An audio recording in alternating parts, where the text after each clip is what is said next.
Is your Canadian company ready to take on US customers? While the opportunity for growth is enormous in the US market, the challenges of navigating cross-border business can feel overwhelming, especially when it comes to US tax regulations.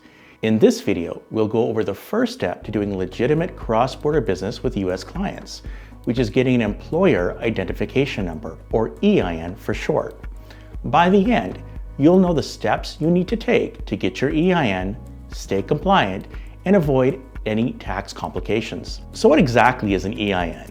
It's a unique 9-digit number assigned by the IRS, similar to Canada's business number.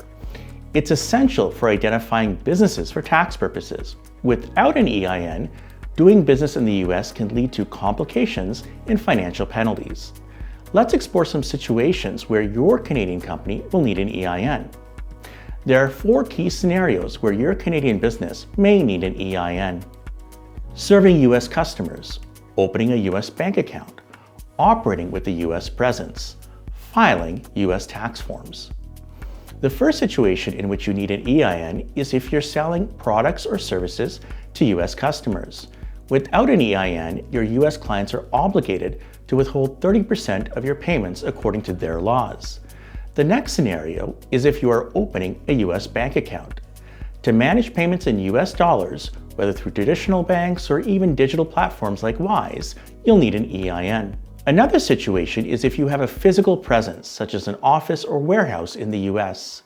In this case, you'll need an EIN to meet tax obligations and file US tax returns. Lastly, your business may need to file the US tax forms like the 1040-NR or 1120-F if you received any income from US sources. For example, if your Canadian corporation made sales to US customers, you will need to fill in an 1120-F, which requires an EIN.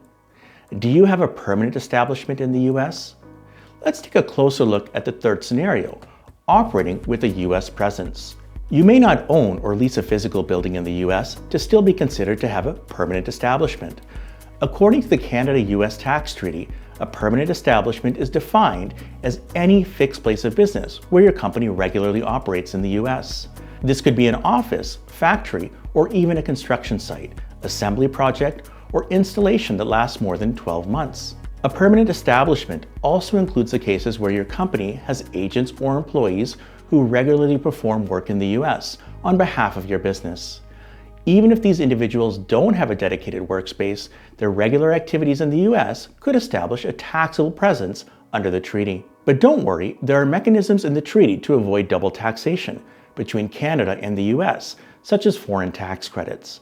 Understanding these provisions is key to minimizing your tax burdens.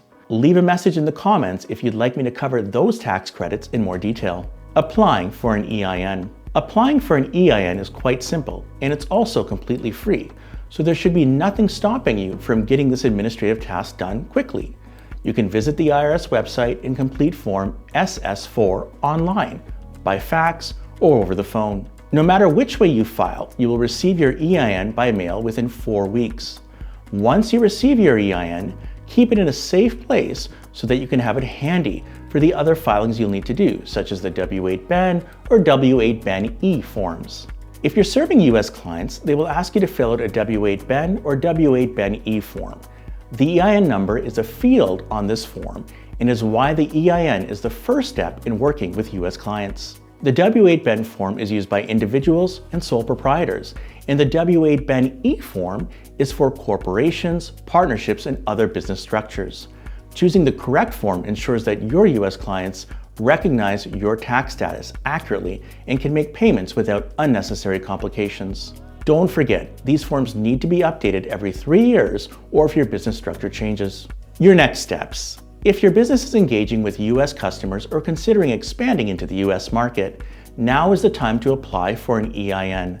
Start by filling out IRS Form SS-4, gather the required documentation, and ensure you understand your tax obligations. For more detailed guidance, feel free to contact us for help with applying for an EIN, completing W-8BEN forms, or navigating the complexities of the Canada-US tax treaty. You can reach out to us by visiting our website at madanca.com, which is linked in the description below. If this video helped you, like and subscribe to our channel for more tax advice. Thanks for watching and good luck expanding your business into the US.